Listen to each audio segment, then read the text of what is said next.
Welcome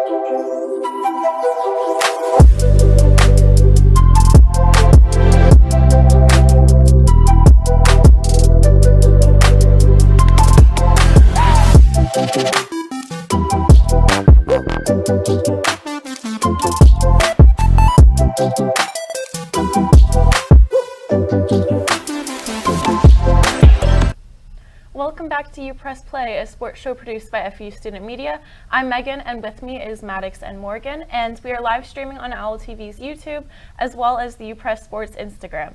It's officially March 31st, so that means tomorrow's April, and then we got one more month of school left. Yay. So it's definitely, we're in like the home run kind of stretch with classes, with, you know, just all of the finals and all of our final projects. Like, I have so many deadlines coming up around the corner. It's a little bit overwhelming at this point. Yeah, it's so many things you gotta watch out for. Like there's this one class that like sometimes I slacken, and I have a month to make up everything and then do that paper on top of doing like club duties and everything like that. So yeah, it's a lot. Yeah. Maddox, are you a procrastinator?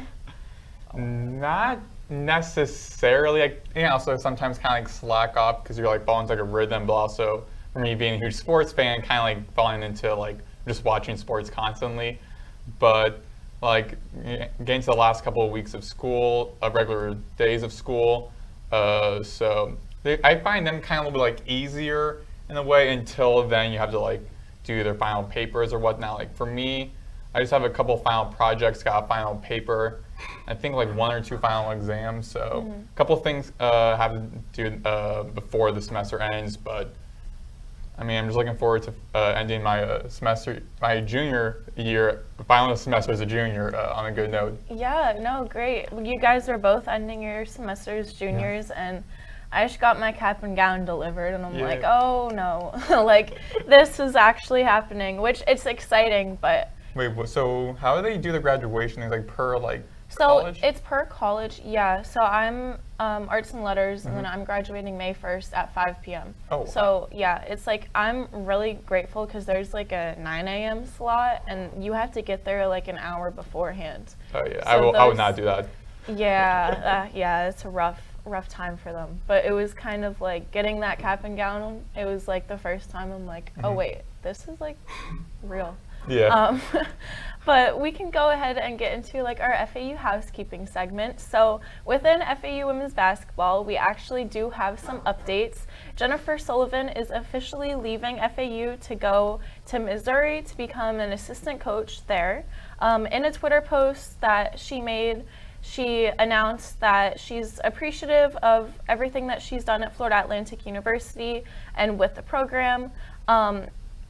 I'm kind of like wondering, so she's going to Missouri to work under Jessica Jackson, who this will be her 3rd time working under her. So she's actually taking a step down. Instead of being a head coach, she's going back to her assistant coach position. But the two have had a lot of success in their seasons that they did work together.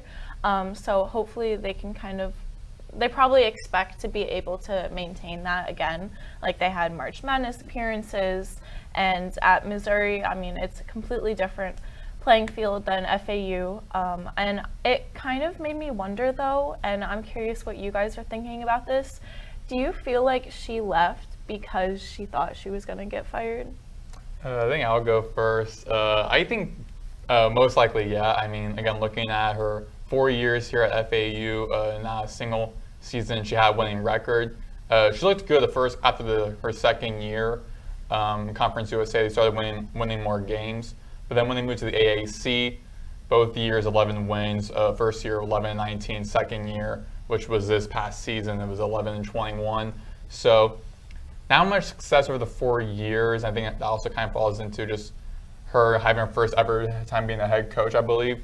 So, I mean, some like head coaching is a whole different like beast than just like one like the assistant coaches. So, I felt like it was like a little bit longer for having Sullivan at FAU, and not just like it's not like a dig at the head coach, but it was just that I felt like the administration should have let her go a little bit earlier just because, again, 4 straight years, no success. So I do feel like she had that sense of getting fired, especially being in the bottom of your conference, even though you were projected at the beginning of the season to be, I think, 13th in the, overall in the conference, which is dead last, and then also finishing 13th overall, and then losing in the first round, I believe, back-to-back years in a very tough conference. I feel like that she kind of knew that was coming. So I feel like, because again, we were actually discussing this a couple of days ago, and I felt like, I feel like it's much better to like say like, oh, I left on my own terms than getting fired. You don't want to have that like on like your resume, rather than like, oh, so-and-so got fired, or have that like on your record.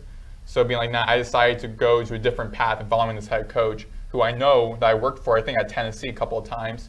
So returning to that coach I'm familiar with and have a good connection with over at this tougher conference, but having a smaller role, I feel like it would be better for me. And could also probably like having her learning a little bit more in that tough conference with that head coach again, maybe learn some more skills that maybe later down the line, if she wants to go back to being a head coach, maybe she might learn maybe a couple more things and then probably having a career as a head coach. Yeah, exactly. And I do want to correct, I actually misspoke.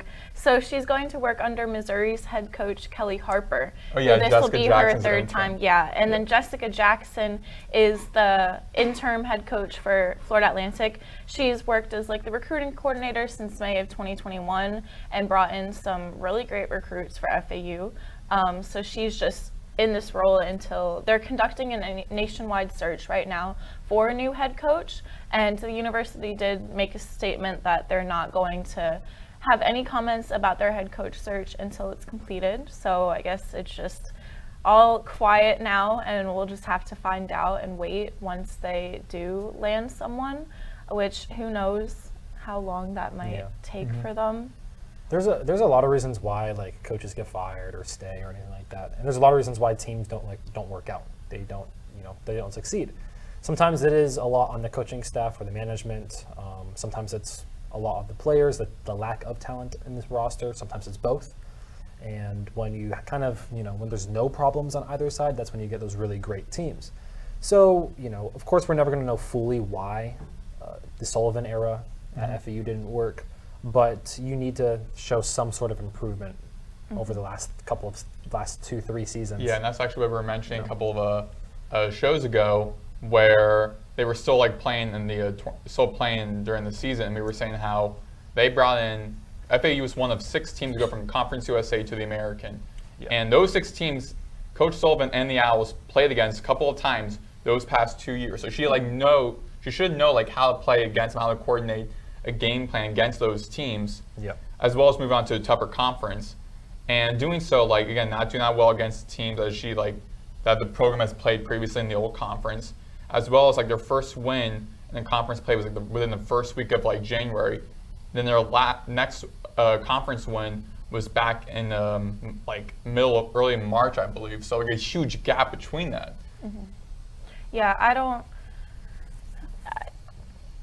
know. I feel like we've just discussed the same thing so many times now that it's like, it's not surprising. I mean, I was a little surprised that I thought that honestly they would fire her like a week after the season ended, but instead it's coming out. Yeah, I was kind of surprised how long it took. Like there are some teams where they're like immediately like when the season's done, like they were let go. Like I remember hearing instances where head coaches like a couple hours after they're let go. I remember my freshman year, the last game I called for radio, my first full football game I called, and it was when FAU was playing against Western Kentucky, and a senior day, final game of the season, playing against Western Kentucky. It came down to overtime. FAU scored first, and Western Kentucky scored 2-point conversion. They won the game. Then a couple hours later, the athletic director, Brian White, told the then head coach, Willie Tacker, you're let go. So a couple of hours after he was let go. So we've seen that in the past. I mean, and then even with Tom Herman, he was fired before the season even ended. Exactly, So it's like they're really just quick with it. And actually, I'm glad. So I did some journalism skills, and I had thought that she would be getting fired. So I requested her contract because through public record laws, you're allowed to have that access, and found out that she was paid $2,200 in her first year and then had a 2.5 annual increase upon that every year. So she was making a lot of money and like not producing good. I feel like that puts a bad rap on the athletics department because, I mean, FAU is starting to see a surge in like recruitment from the student body and also through players. I mean, you're bringing in coaches like Zach Kidley, who's had great offensive mind. We're going to see how his first season for FAU football. Like, we're seeing football team kind of struggle, probably getting this resurgence with this new head coach. Men's basketball team back-to-back March Madness runs, then bringing another new head coach who has success going to the postseason, and then going to the postseason in the NIT versus March Madness. So men's basketball team having success, softball teams having success, baseball team, a lot of programs are having success. And you feel like they put that same energy into the women's basketball program, being like, hey, 3 years, didn't win any single games, not looking too strong, we gotta let you go. Or probably like Herman's case, hey, during the season, middle of the season, not doing that well, haven't won a conference game since the beginning of January, we're gonna have to let you go. Like, I thought there was gonna be like some action from the athletic department being like, well, we really value the success of our programs, and women's basketball team's not looking that good, and who might fall under, most likely be the head coach, because that's where like everything falls under too. All the responsibility goes to the head coach. And so now I'm just hearing about how she got an annual pay increase after every season when she has not had a winning season in all 4 years at FAU. Kind of boggles my mind a little bit. Yeah, it's definitely a little mind-boggling, and I mean, you're completely right. Like, with them firing Herman with 3 games still left in the season, they're obviously like, we need to take our football program seriously, and I feel like the women's basketball team should gain that same type of recognition. Yeah. You know, we're having a club hockey team win the national championship, and then we're having a women's basketball team that can't even go 500. Yeah. So I am curious, though, how this is going to impact the players staying here, because most of them, like, they're freshmen and sophomores or transfers that were brought in under Jennifer Sullivan. So what I'm wondering now is if more people are going to be more inclined to enter the transfer portal simply because the head coach that had brought them here in the first place is no longer going to be there. And that's exactly what we saw with the men's basketball team a year ago when Dusty May left, and then they all chose to leave as well. I feel like that also kind of like, that would show like the relationship between the head coach and the players as well. Like, everyone loved Dusty May, so when he left, all of them were like, the head coach is gone, I might as well just like pack my bags and go to a bigger school. I have like 1 more year left of eligibility. I can say in the mid-major at FAU where I love and I want to probably graduate from here, but also if I see myself going pro, I need to play like a bigger conference against tougher schools, so let me transfer out. And I'm not saying like the players don't like Coach Sullivan and were willing to leave with her. Like, I know, like, hearing that, like, she had a good relationship with her players, the players loved her, but also I feel like we might start seeing that relationship now with the transfer portal. I mean, we know that Maya Perry's already entering the transfer portal, probably just because last year of eligibility, wanted to go to either back to Ohio State or another big name school against tougher competition to possibly go to like the W or something like that. But I don't really see that for some of the other players. We could start seeing that. Like, we could maybe see Desai Jenks. Like, I know Stephanie Ingram planned on going to the transfer portal, and she was in her first year at FAU. Maybe Desai Jenks might want to leave, but I feel like if Jackson ends up becoming the head coach, I don't really see that being a possibility just because she's right now named the interim head coach. They're doing a whole search. Like, if they decide to interview Jackson, that would be good because of her recruiting players. Maybe some of those players might want to stay with her. But I feel like also when you're getting rid of a head coach and a whole team changes, it's a very interesting dynamic because then it's like, okay, so that coach, that type of style of play with what they built, I want to recruit and go to that school because of that coach. Now that they left, do I really want to like stay at this program? Maybe, maybe not. And it's very tricky with the offseason. Like we've seen with the men's basketball team where Jacobs joined FAU and then they spent about a couple weeks trying to build a roster and practice for a month before going on a tough non-conference stretch.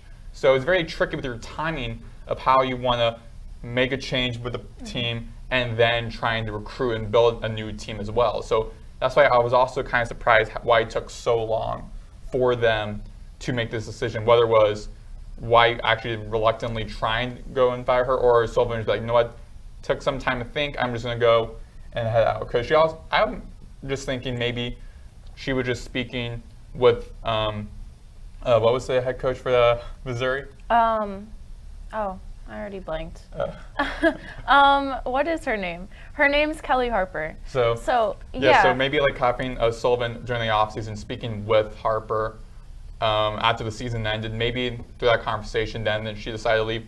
Or I think like probably like, or maybe like in Herman's case where right when the season, right before he got fired, he was already like trying to make connections and try and get another job. So he also kind of knew it beforehand.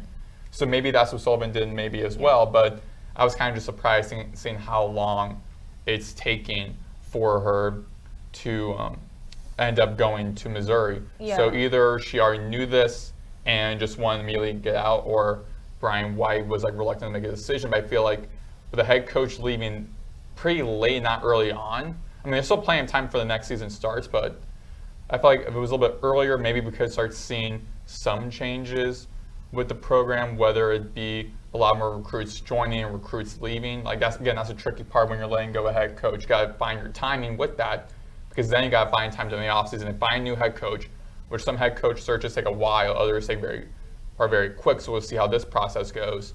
And then from there, how will they recruit? Because I feel like what they should do is definitely try to find a head coach who knows the area well, because FAU is in a unique market where they're competing against Miami, FIU a little bit, but then also Florida, FSU, like all those big name programs on the other side of the state travel to like the Tri-County area to get the top recruits. A lot of the top players in the NFL, NBA, whatnot, are from Broward County and Davie County and whatnot, the Tri-Counties.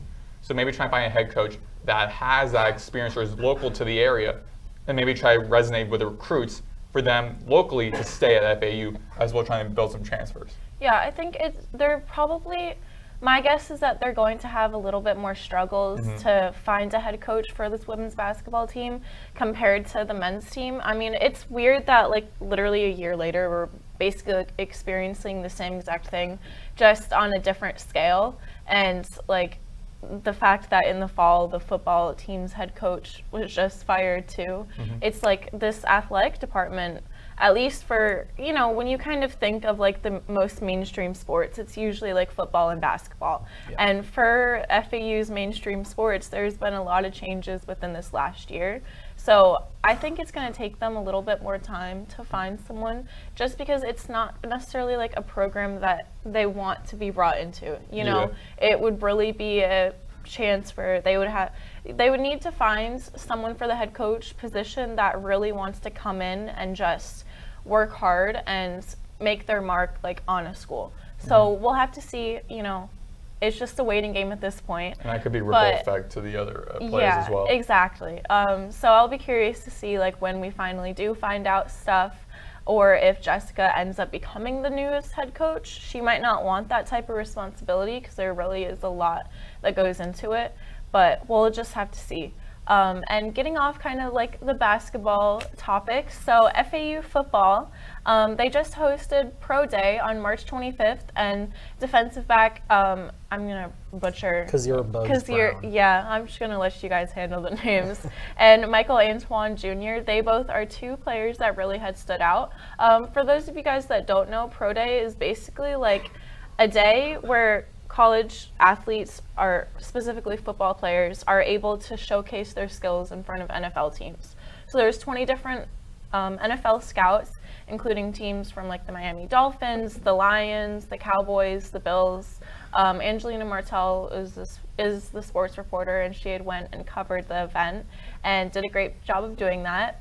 But she wrote here, and I'm did some research, and it's true. Days like these are really important for schools like FAU because they don't get the type of recognition that like Alabama's getting on a constant, basis. And also like with the Pro Day, I mean during the off season, right before the NFL draft, they host a combine. That's like invitational.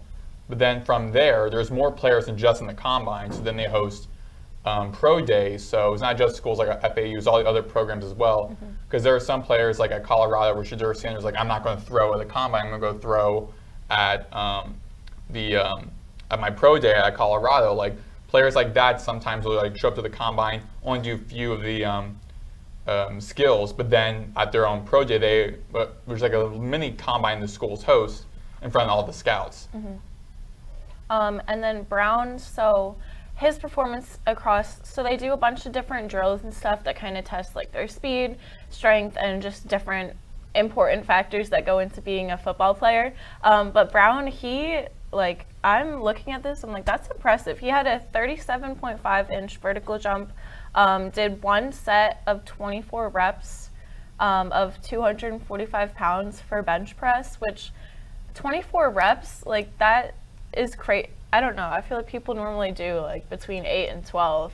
And then the 10.1 broad jump, and then he ran 4.42 seconds for the 40-yard dash. Oh, yeah. that's pretty fast. Yeah, I remember. You guys think you'd be able to do that? Before, no. I definitely know I can't run like 4.42 in the 40-yard dash. I went with my dad in Tampa when they were hosting the Super Bowl, and they had like an NFL like fan fest thing. They had like a mock 40-yard dash thing, and I just beat my dad in nanoseconds, like 6 seconds. We both ran like 6 seconds by defeating him by like nanoseconds. He still claims no, you didn't beat me. It was like rigged. I was like, no, it actually happened. I think I can the get equipment. At least 5 seconds. At least.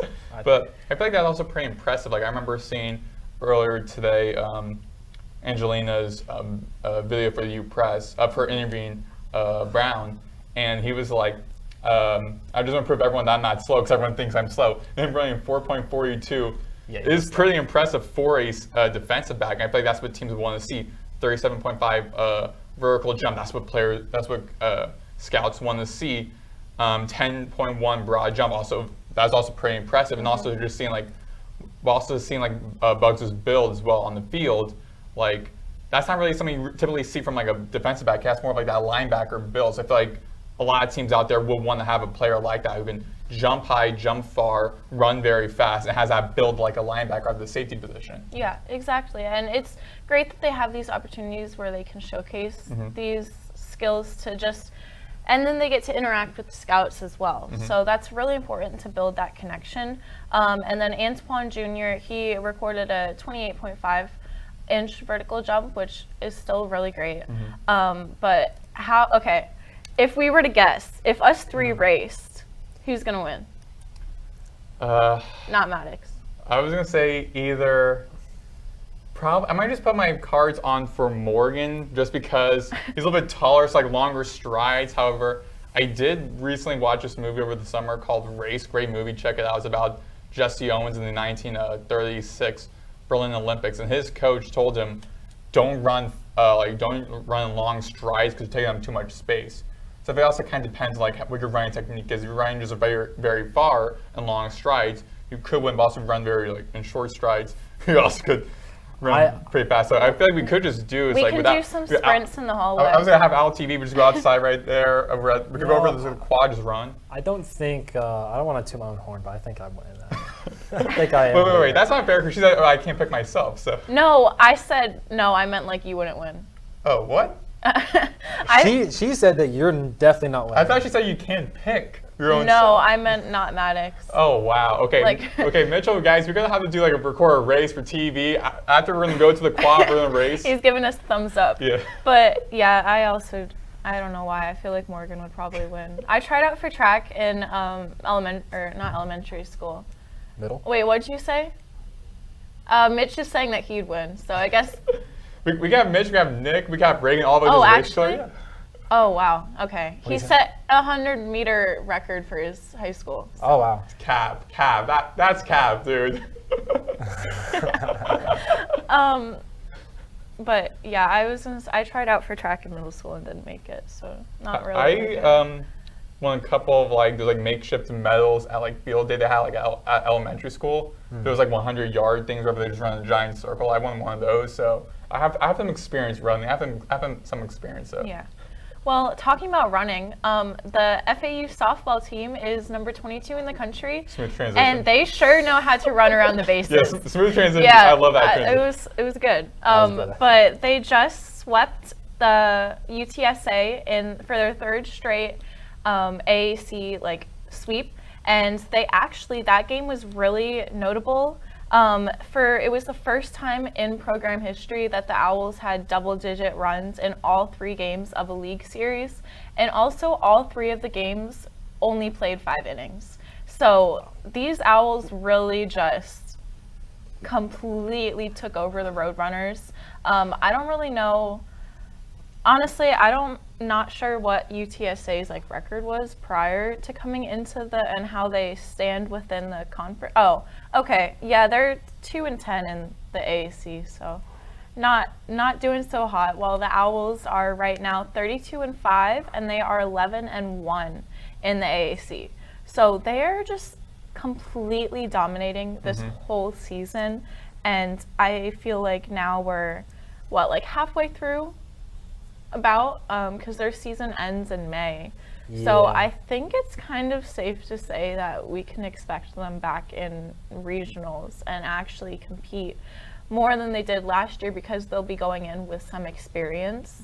Some like standout players were Kylie Hammonds. Yeah, she had 3 runs, 2 RBIs. And then Destiny Johns also had 2 RBIs and 2 runs. So, I mean, ending 3 games within 5 innings is insanity. That just shows the talent with this softball program, as well as the depth. I mean, 3 batters that led the team in hitting. Kylie Hammonds, 2 RBIs, 3 runs. Destiny Johns, 2 RBIs, 2 runs.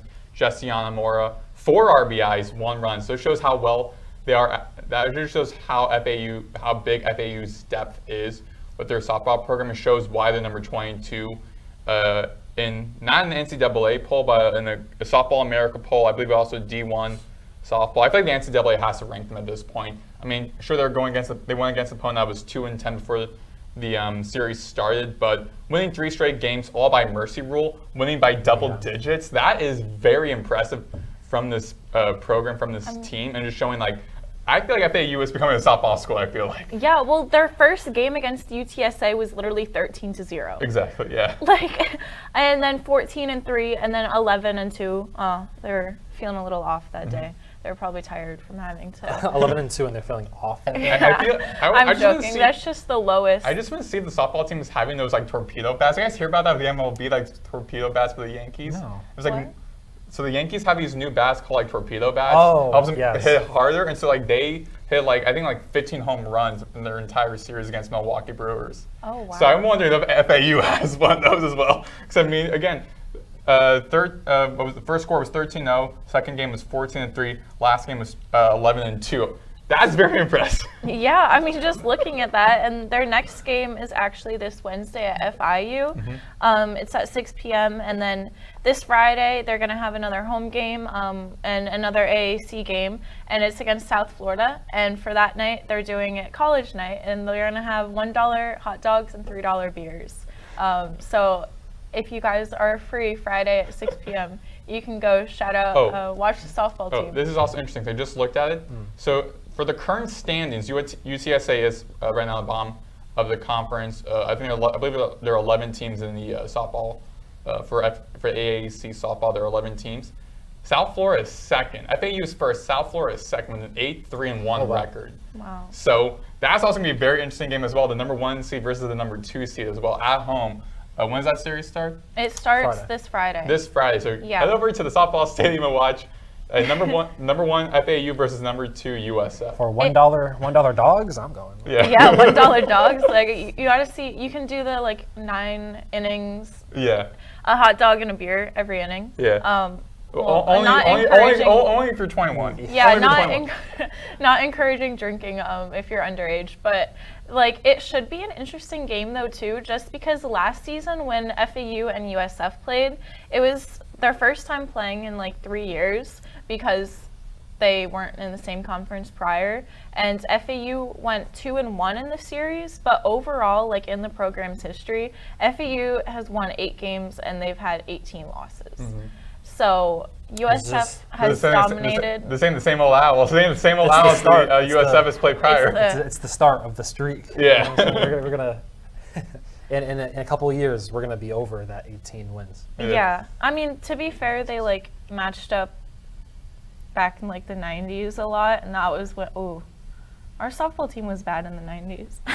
They lost in 5 innings in 1999 to USF 10-0. 1, 2, 3, 4, 5, 6, 7, 8, 10-game losing streak to start the series. And then we're going to do a 10-game winning streak. Okay, considering that they had the 10-game losing streak, like I think FAU got this, because like you said, it's not the same old Owls. I mean, I see all the time on them from what I see on social media from the team, as well as me covering a couple of their games as well. Like the team just has fun, even after they win a game. Just seeing the players in the background while the head coach having a serious interview, the players just like having fun, messing around. Like this is a fun environment for a program. Mm-hmm. Now, so the softball team just had an immense amount of success against UTSA, but on the flip side, the baseball team did not. They just they also played UTSA in their series. I believe it's second in the conference standings for the baseball. UTSA. Yeah, UTSA. Yeah, so obviously I'll double check a lot different with matchups, but yeah, the baseball team just lost 0-3 for that series. They lost 7-10 the first day on Friday, and then 3-7, and then 6-7. Mm-hmm. So at least like they weren't losing in like 5 innings and by double digits or anything. They were within. I mean, especially for Sunday's game, they were within 1 run. So it was close, but they're on a 4-game losing streak right now. Yeah, the UTSA is second in the conference, but with this overall record, they're the best team in the conference, 23-7. Okay. And then the team with the second best record is Florida Atlantic with 19-9. Mm-hmm. They just dropped 1 game in the American, while the East Carolina's undefeated in the American. Yeah. So I mean, also in reality, they lost to the best team. Yeah, but also like looking at how they played in the last game, and they lost 7-6. They were pretty good. They led 6-4. At the end of the top of the 5th inning, they had 12 hits to UTSA's 8, so they had more hits. They were able to get on base a little bit more. They just weren't able to capitalize on that. But again, you have some good days, you have some bad days. I mean, UTSA's 23-7, FAU's 19-9. Still, FAU is still having a great season for baseball. And if I'm looking at let me look at their schedule. I believe they're returning home in their next series. I'm sorry. They're going to East Carolina. Sorry. Check that. So they're tomorrow they're playing against Florida Gulf Coast. Then they play in a weekend series against East Carolina. Then on April 11th to the 13th, also during the weekend, they play against Memphis at home. Memphis is right now at the bottom of the conference, so maybe a little bit bounce back. See how they play against FGC before going on the road against the best team in the conference right now, which is East Carolina, who are 6-0 in the conference. Yeah. It must be a little annoying because they go from San Antonio for 3 days, and they just got 1 day to come back all the way to Fort Myers, Florida. So going from San Antonio, Texas to Fort Myers in a day, maybe 2. And then straight back to North Carolina. And then straight back to North Carolina for. They have 3 days to get to North Carolina after the Florida Gulf Coast game, but that's still a lot of. How do they get their classwork done? Like they travel, like the softball and baseball teams travel a lot more than. Don't they have they extended, their semester doesn't end May like when ours does. I don't. Oh, they get longer for their classes? I don't know that for sure because I'm working on a story for my classes about like student athlete classes. A couple of my sources did say how. Couple teams for the golf team or the baseball team where they travel a lot. Sometimes their majors they have are more hybrid or more flexible schedules to help them with their classes. So maybe they do have a little bit extended time maybe, but also I feel like some of those classes could also be having some hybrid classes or online classes where it's more flexible for them to get their work done. 'Cause, I mean, they're traveling a whole bunch. I mean, going from San Antonio to Fort Myers is a heck of a trek. And 1 day, they have today. Yeah. And then they have the game tomorrow. Would that be I forgot the term, they go from San Antonio to one place and then that place over to Fort Lauderdale. Is there would that be the trek they'll have to take, or is direct flight, or is it I bet it's just a flight. Right? Yeah. Because Fort Myers has their own airport. Yeah. So I'm pretty sure they just fly from San Antonio to Fort Myers. I don't know how big the Fort Myers airport is. It's not one of the small ones. It's a normal size. It's a normal size airport. Okay. I live near there. Oh yeah, near there. You would know. Yeah, no. I guarantee that place is big enough for Yeah. Like, Yeah, but I don't know if like Fort Myers would fly to like West Palm or how that would work. I guess they could always take the train. Yeah, I was gonna say that'd be like a waste They of probably like just take a jet bus. fuel or whatnot to like fly from Fort Myers to West Palm. I mean, yeah, hey, they probably just take a bus. yeah, Yeah. that's why people are getting mad at Taylor Swift like a year ago when Yeah. she took like her private jet for like an hour. But she's in her travel era, so it's fine. Her fine. travel era. Yeah, but we can go ahead and get out of our FAU housekeeping and get into our updates about March Madness. So, unfortunately, John L. Davis and Vlad Golding, their journey ended in March Madness in the Sweet 16. The game that ended Davis's career, well, I guess it did kind of end his Collegiate collegiate career. career. Yeah. Collegiate career. But it was a crazy ending to that Arkansas and the Texas Tech game. Like, it went to overtime, and then in the last couple of seconds, Texas Tech made the shot to take the lead, and then you guys can watch it. I got distracted, but yeah, and then they tried to go up for a buzzer beater, and unfortunately, it just did not fall. Like, I remember reading in the comments from that game where people were saying that, I forgot who the player was. I think it was like Boogie Flange who had the ball the last possession for Arkansas. And he was hogging the ball while there were guys who were wide open. So I felt like that also kind of like damaged a little bit. That was probably bad for Arkansas because a little bit of that ego. Anyway, for the one player, like, I know I have like, I feel like I'm clutch right now. I'll have the ball in possession. Like, you have like seconds before the game's over. You have a couple guys wide open. At least I can try to pass the ball to them. Davis was open. We've seen him make game winner shots before, so also, like pass it to him. But also Arkansas, they were up 16-0 in the second half. Then blew that lead. Yeah. I believe that was like the first time ever in John Calipari's illustrious career where in the postseason his team was up 16 or more points in the second half, and they didn't win the game. So that was a bit of a shock. Yeah, and then in the Sweet 16 on the other side, Michigan lost to Auburn 78-65. So that game wasn't as like close and kind of entertaining. I mean, Auburn, well, we can go ahead and get into it, but in the Final Four, it's all four of the number one seeds. So Yay. Elijah Martin, he is headed back to the Final Four. I don't like it. Why are you shaking? Well, like I don't like I it. understand like fans' arguments on both sides. Like, I'm one of those fans who's like, I just don't like it being all one seeds just because it's March Madness. You want to see like the lower seeds. Like a couple of years ago when FAU was in the Final Four, it was FAU a 9 seed, San Diego State I believe a 5 seed, Miami a 6 seed, and UConn a 4 seed. So all these like none of them were number one seeds, and now a couple of years later it's all one seeds. Like, I understand that, but I also understand some fans being like, these are all the top 4 teams in the nation right now, Yeah. literally. So like, we should be happy Like, why our fans. I Can we am throw up happy- an L Yeah. for it? Like, this is lame. I was at March Madness. You responded and be like, exactly, it's March Madness. It is March Madness, but not because of who made it. It's how they made it. Yeah. Besides the Texas Tech Arkansas, the game was crazy good, but I feel like some of these games of like I feel like Michigan Auburn and it's not been like there's no madness in March right now. Yeah, I what feel I'm like saying? There's no crazy endings and stuff like that. And There's it goes down to, I feel like, the transfer portal and the NIL, because I remember seeing a couple days ago, right before the Sweet 16, someone made a graphic of all of the starting lineups for all the 16 teams and their and like where they all started from, and at least 1 or 2 players on every single team started at a mid-major. and like the starting lineup's like one of their best players for each of the 16. I mean, like teams. Janai Yeah. Broom, came from a Yep. mid-major. Vlad Golden, big playmaker, big piece for the Michigan Wolverines. He was at mid-major.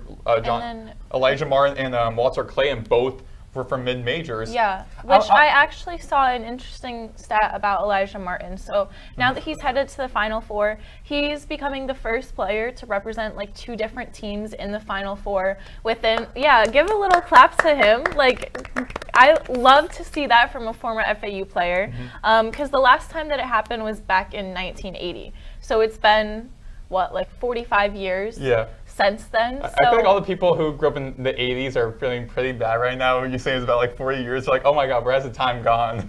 Oh yeah, that is strange.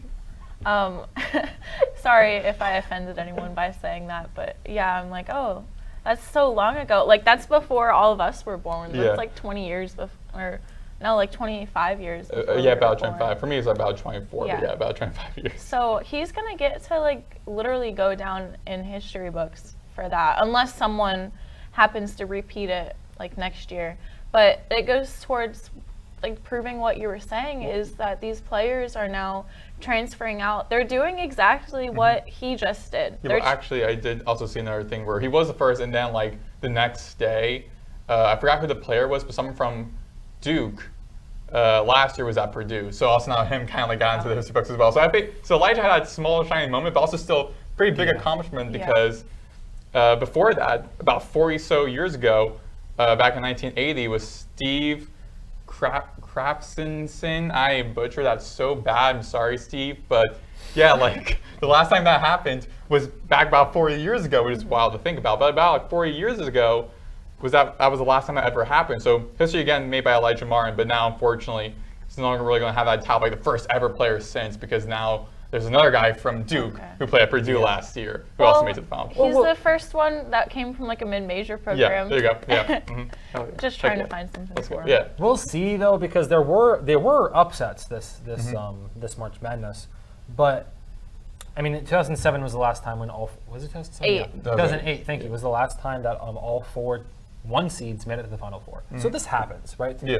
And to expect this to happen every single year just because of the transfer portal, that's probably wrong, just because of how unlike college football, 64 teams, that's a lot of teams. Yeah, but I also feel like a lot of people's arguments also, I mean, I feel like at the end of the day, like it was like a normal, like kind of traditional March Madness like we saw like the last couple of years. Yeah. And it'd be all 4 seeds. I think not many people will be too mad about it. But I just think a lot of people are mad. I think just one, of course, the whole bracket thing. Everyone's like, oh, you can't pick all 1 to be Final Four. That's very tacky. Ends up happening. But I feel like also there really weren't that exciting runs. Like the low seed was Arkansas, and that's a very known program. So like some of the majors like Colorado State, he made it to the second round. But like both the men's and women's tournaments have been kind of bleak this year than we've seen the past couple of years, because for women's tournament, the first round, no teams below the 10 seed made it to the second round, which is very strange. And the men's tournament, I think it was just Colorado State. Yeah, just Colorado State. Drake, I believe, was like 13 seed. Oh no, there was a couple. No, Drake was 11. Yeah, so it was Colorado State the lowest seed. McNeese was 12. Colorado State, Drake. Those were the only teams below the 10th seed. Yeah, but like we used to have like FAU and like a St. Peter's and like a Loyola Chicago. They had like teams like that. Like And even for the South and the East divisions, it was literally the number 1 and the number 2 seed for both. Yeah. And then Duke beat Alabama by 20 points. Yeah, so I thought also just kind of shows, one, how good like some of these programs are, because they're programs like Duke and Florida, I feel like will be in the final of the championship game because they're just so good. Oh, I got some in my eye. But I feel like also, what? Did you get an eyelash in your eye? I think so, yeah, but also, I thought you said, was it knowledge? I'm like, what? No. But also, I feel like this tournament also just kind of resembles like the problems right now with the transfer portal and NIL, really like no limits, players transferring multiple times to different schools, and it's becoming sort of like the death of playoff March Madness basketball, because like all the lower schools really aren't making that deep of a run as we've seen the past couple of years ago. Heck, even last year where Oakland shocked Kentucky and they were like a 13 seed, they made it to the second round. Like, I will say this is just 1 year sample. And we've seen all 4 1 seeds made it before in the past. I mean, it happened in 2008. It's almost been 4 years shy of 2 decades since that's happened. So I think we can. I don't know. I don't agree with that. I don't think this is going to be the death of March Madness. And looking at all these teams, actually, like I know we're all still going to watch. I'm still going to I'm still going to watch a game because it's smart. But like a lot of these teams, like I know for a fact, Auburn and Houston and even Duke has had like some of their best players. Like John Broome, I know he was a transfer from Morehead State, but he's been here for the last 3 years. Yeah. So he's slowly developed. Mark Sears, he's been at Alabama. I know he got eliminated, but Mark Sears from Alabama has been there for forever, right? Well, actually, Mark Sears, I think he started his program at Ohio and then transferred. So, yeah, but he was like John Broome. Yeah, same with like Grant. I think Grant Nelson. I think he was there at Alabama now 2 years, but prior he was at North Dakota State. Yeah, but what I'm trying to say is like some of their players have been there for years. Yeah, so they already know the program. Yeah, like it's different from like Vlad Golden this year with Michigan because he's just a 1 year guy. Yeah. And he's going to and then same thing with Elijah Martin. He's just yeah, exactly. They're just 1 year guys like move their final year, and then maybe go to the draft. But these guys that we're talking about here, they've been there for 2-3 seasons, and I think that's like more respectable than I think that's a good point. And it's like, I take your side more so, Morgan.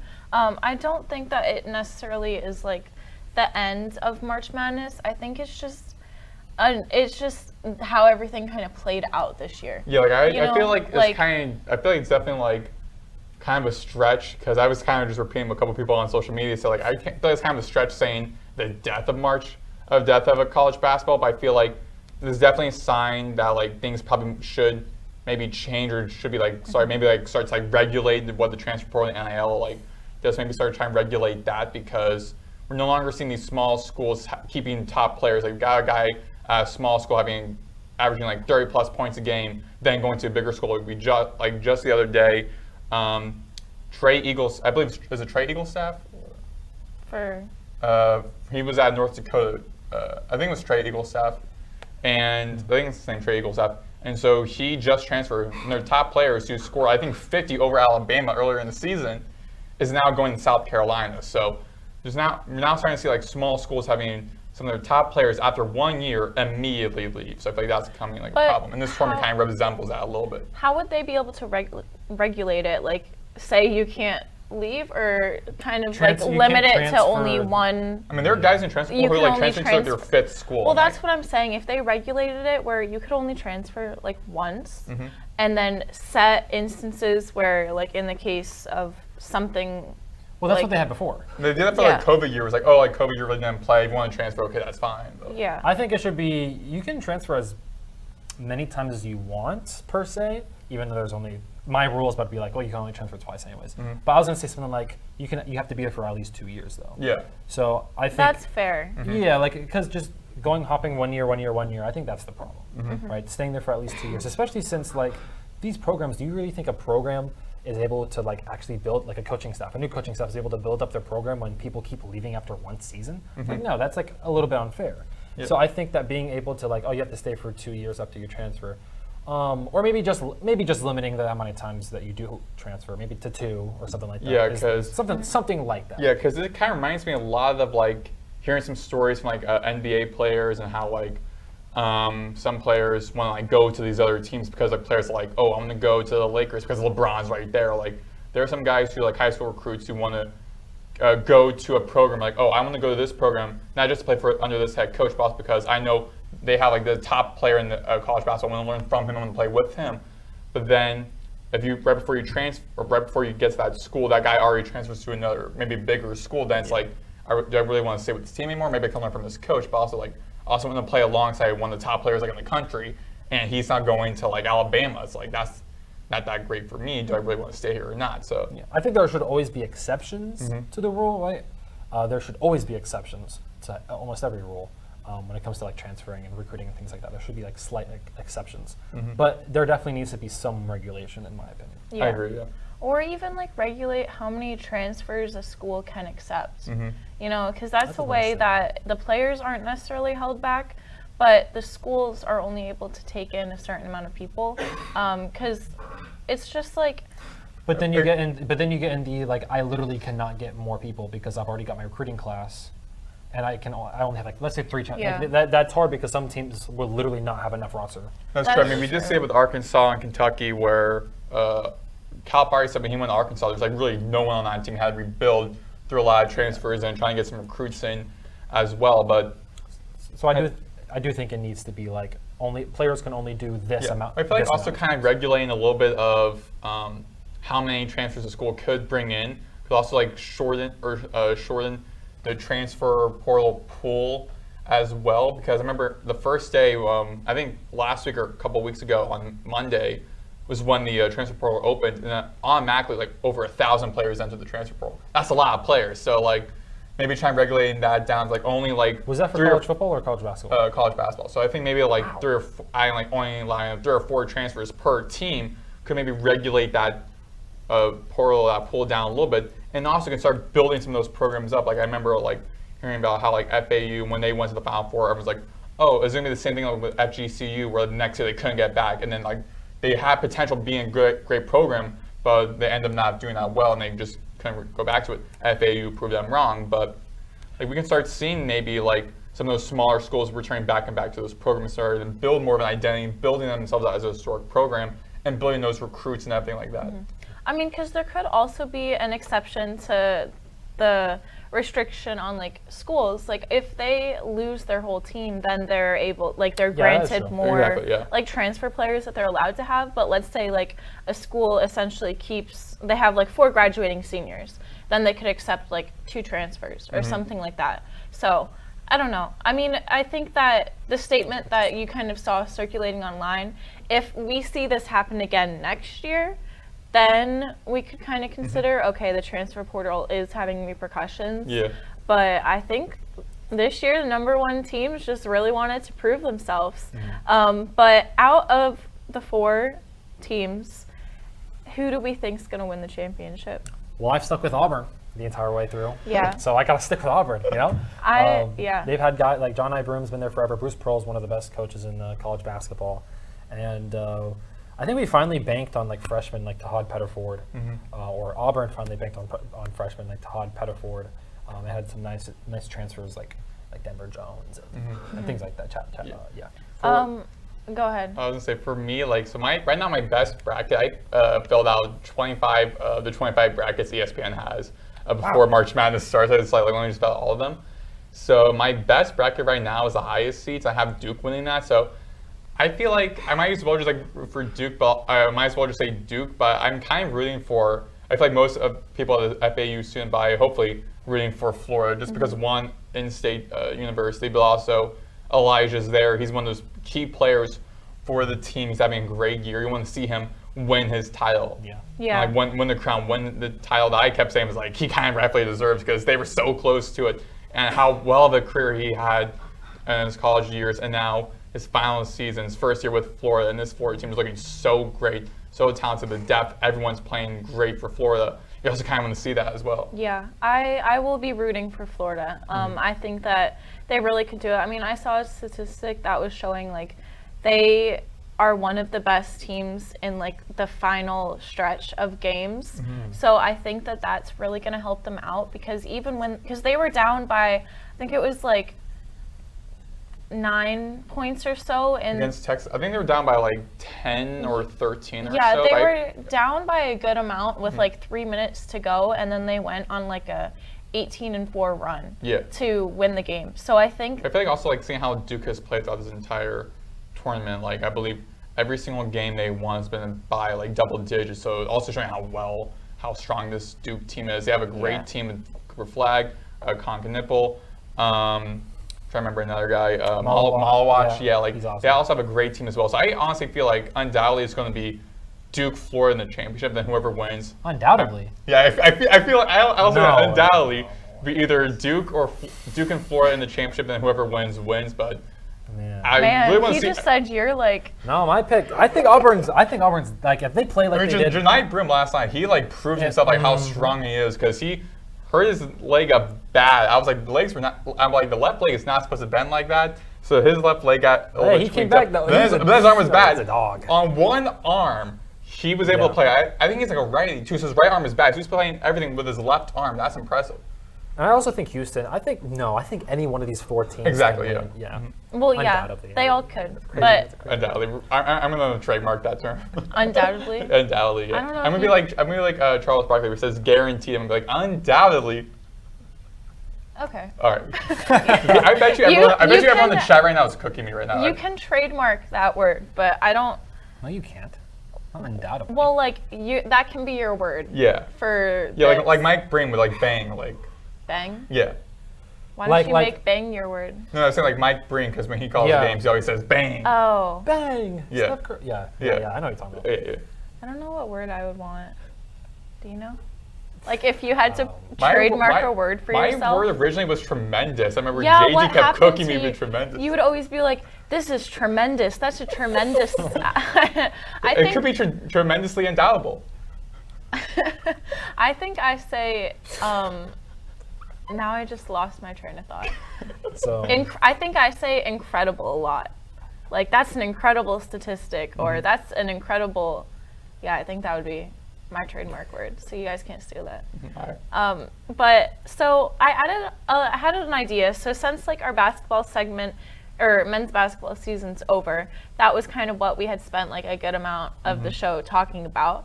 So I'm adding a little kind of end segment for us to do, just titled like "In Case You Missed It." So you guys each put down something too, right? I put down a couple. Okay, you So put down a couple. I did not. My You did not. That's fine. But I can bring something up right off the top of my head. Yeah, hey, off the top of your head. But I wanted to bring up, so I woke up to this and I was like, what the heck is going on? There was a huge fight last night that broke out in the Pistons and the Timberwolves game. You can go ahead, watch the clip. So it's wagging his finger at him. Yeah, he started like wagging his finger. Nas Reed starting some stuff. Yeah, so Of course, Isaiah Stewart joins in. Yeah, it ended up getting really intense, and they ended up pushing into the crowd, and they're actually, so these were all the players, 5 players and 2 coaches were kicked out, including Detroit's head coach, JB That's wild. The head coach is like, Yeah. I actually didn't even see what happened with him because both of the teams Wait, were he's wearing. he's the head coach for the Pistons now? He was the head coach for like the Cavs a couple of years ago. Yeah, no. That's He strange. went to- Yeah, so they lost their head coach.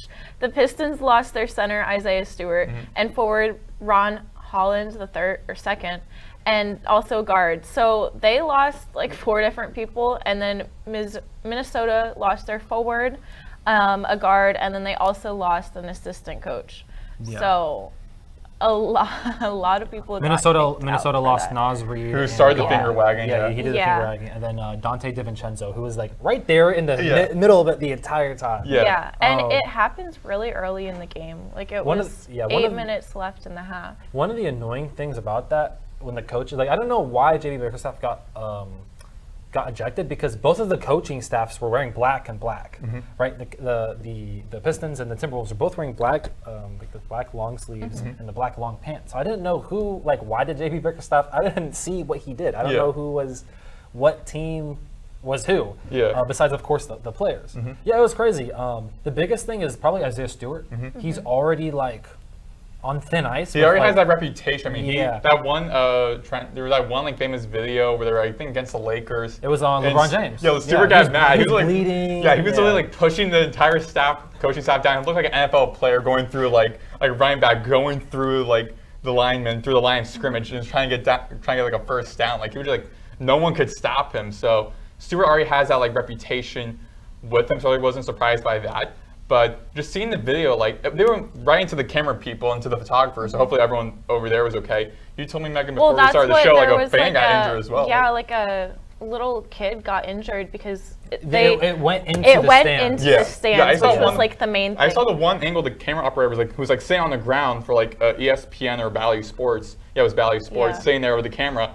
And then you see his camera angle, he's pushed to the side on the ground because everyone was just getting in his way. Yeah, well, that's what it said here, that like the Timberwolves owner, he was like there, like obviously on court side, and he walked over after like it all happened to go help for that young fan who got caught up in it. But I guess what happened is that the 2 coaches were screaming at each other after the players were separated, so that's why they got kicked out. They didn't like actually join in on the punches, so the head coach for one team got mad at the assistant coach at one team and the head coach for the other team both got mad at each other. I was assuming it would be like 2 head coaches. I don't know why. Like, I don't know why. yeah, I that's don't kind know. of odd. That'd be weird. Assistant coach just running over, yelling at a guy like above his pay grade. Yeah, the so- opposing team's head coach. One of the reasons why I mentioned Isaiah Stewart is because, one, he's like one of the bigger defenders on the Pistons, and he's like a pretty good role player for them. He already has 13 technical fouls, which is the 3rd most in the NBA. So the rule is Wait, is Draymond number 1? I think so. Of course, Draymond. Of course, Draymond. If you get 16 technical fouls, which Isaiah Stewart's 3 away, you get suspended for I don't know how many games, but you get a suspension. So he's Wait, already for like a couple of games, not the entire season? not the entire season, but you do get a suspension. Yeah. And that's important because Isaiah Stewart is not like one of their best players, But But role- he's but a a role important player, especially role for a player. team like the Pistons, who I saw a stat a couple days ago. They are the first team, I think, in NBA history to triple their wins from last season. Last season they won 14 games. This season I think they've won now like their 43rd They're or 42. 42 games. So more than tripled their wins from last season. It was incredible. So like the Pistons, I already took your trademark, but so the Pistons already going to be a playoff team and have a top player, a role player like Stewart, possibly getting in danger of getting suspended for a couple of games in the season. Like, you don't want that to happen. In that specific incident, they might get suspended for a game anyways because they're really, really strict about going into the stands because of Mouse in the Palace that happened in 2004. I think so. I saw that, but that was wild. Yeah. Have you heard about Mouse in the Palace? No, what happened? So it was the Pacers and it was the... Was it the Pistons? It was the Pistons as well. It was in the Palace in Detroit. Detroit just likes. They're blue. They're blue collar. They're blue collar. I mean, I saw a clip too of a Red Wings guy fighting a Bruins person, the refs were just like straight up just like watching. But then they broke it up when the Red Wings flipped over the Bruins guy. So in that game, of course, the fans they start throwing things in the court. Yeah, but like he gets hit. But then he goes into the stands and fights one of the fans. Actually, I heard. Actually, he missed the fan. It was a fan like right next to him or whatever. It was the one that actually like threw the cup. He just hit the one guy right before, but then other players went in the stands with him. Yeah. And they were fighting the fans and starting to fight security. And since then, it's been like really, really strict on like what you like. First off, fighting in general. Yeah. And second off, like going into the stands and interacting with the fans and stuff like that. Right. And that's why fans also they get like it's not that hard to get like lifetime banned from stadiums. I remember seeing a funny video one time, people clowning LeBron because he got mad. One courtside fan saying bad means something like, "Oh, LeBron," something like. Well, you also can say mean stuff to like the players. Like, at the end of the day, they're human and whatnot. But also, it's like, of course, like NBA very strict also on the fans, but you can't just go say like random stuff. You can't say like awful like racial like stuff to like fans. I know like soccer. I'm hearing stuff like in soccer, like in Brazil and whatnot. Like players will like make like either like monkey sounds. They'll make like a lot of like awful like racist stuff to fans, and they get like banned for life. Like, if you talk smack, like if you're just saying, "Oh, you're trash," I think that's fine. And you that's the nature of the game. I mean, the players are mad about it. It's like okay, well, you're like threatening. If you're like threatening. Saying derogatory things. Yes, exactly. If you're like Stephen A. and like questioning LeBron's father, then of course you can go and get mad at him. But that's Stephen A. He's that's very interesting that you bring up that journalist thing because our next topic. Yeah, the one that I actually brought up. So also from last night, the LSU women's team lost to I believe it was UCLA, and UCLA got their revenge because last season UCLA lost to LSU. So the women's head coach for that team, Kim Mulkey. A journalist was asking her a question like, "Hey, like, second straight year, you guys didn't make it to the Final Four and whatnot, but prior to that, you guys made a couple Final Fours." Like a very like uncomfortable like kind of question to ask because it's also obviously all of us are journalists. Me like if we're speaking to like a team after they lose, like it gets very uncomfortable asking questions about the loss of the head coach. It's uncomfortable for both parties. But so Mulkey retorts to this journalist saying, "How many Final Fours have you been to?" Which I felt was kind of like very snarky, kind of rude. Stephen A. Smith did bring that up earlier today on First Take, saying like Mulkey is a great head coach, but it's been like notoriously for being very like rude to people. I feel like you shouldn't be mad at the journalist for asking a question. It's like a genuine, true question, not like a gotcha thing. It's an actual question. Like I want to get your thoughts on the past couple of years. You guys had good success, and now last 2 years back to back really didn't make it to the Final Four. And her just being like, "Oh, how many Final Fours you've been to?" It's like. Not really a great thing to like kind of say to like a journalist because it doesn't make you look good on the light. Like yes, it's like a tricky time for both parties because the team loses. It's very uncomfortable for the press to ask questions about a loss to the losing coach, but also it's like that just seemed like very like it just seemed very rude and like uncalled for calling out a journalist. Like how many Final Fours you've been to? Because we're journalists, so like that journalist did their research and that is a well like formulated question. Yeah. And then just to kind of bring back like a snarky I mean, it's funny from an outsider's perspective, but it probably made that journalist feel like awful. Yeah. Because it's so rude and you're a head coach, like you're getting paid thousands of dollars and you need to be able to, this journalist is being respectful towards you. They aren't saying anything that's like out of the blue. And there's like no condescending tone. They were like, listen, like I know like past couple years, like there was like not like a mean like a gotcha thing. So I don't know. So they get cut off, right? He didn't even finish the reporter didn't I believe he did get cut off or something. It said, "Coach, this is the second straight year got eliminated in the Elite Eight," and this is the transcript. This is like a transcript from Sports Illustrated. Coach, this is the second year you got eliminated in the Elite Eight, ... And then Mulkey said, is that terrible or is that good? So you didn't even let the reporter finish the sentence. Like you don't know what can you do for the next year to go back to the Final Four. Like that's not a bad, that transcript's so awkward. Yeah, that transcript is really awkward. The video is also awkward. The video is about like less than 30 seconds. Even then, it's like, okay, like you kind of get like secondhand embarrassment, kind of like cringe in your seats, like oh. Like I understand, like you kind of understand like it's a dumb question, but first off, the reporter didn't even get to finish the question, and second off, that's not a bad question to ask. Yeah. Because women's basketball is different from men's basketball. If you're a top team, you're going to go you're usually in the top. Final Four, Elite Eight, usually get there, right? Like UConn, they've won multiple national championships in women's basketball. So it's not as special to get to the Final Four as it is in men's basketball. Yeah, I think also I think back in 2023, I believe they won the championship. I think against Iowa. I think it was Angel Reese versus Caitlin Clark. That game, like the Kansas City type thing, like the LSU won the championship. So they won a couple years ago. They made it to the championship game and won it. And now the past back-to-back years didn't get it. It's also kind of a genuine question as well, being like, a couple years ago, you guys won a championship. Now, like, back-to-back years, losses in Elite Eight, what are you guys going to try to do next or whatnot? Again, very difficult question to ask, especially right after a team loses and their emotions are still very high.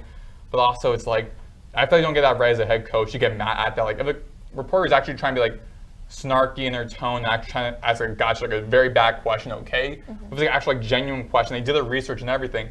Don't cut them off and then make a stupid remark being like, oh, how many Final Fours you've been to? It's like, I have not been to any, so why are you kind of bringing that up? Yeah. I kind of wish, never mind.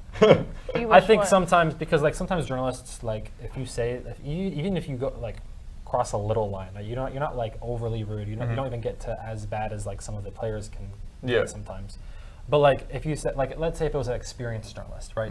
And technically he's covered multiple Final Fours, and he said, I've covered multiple Final Fours, right?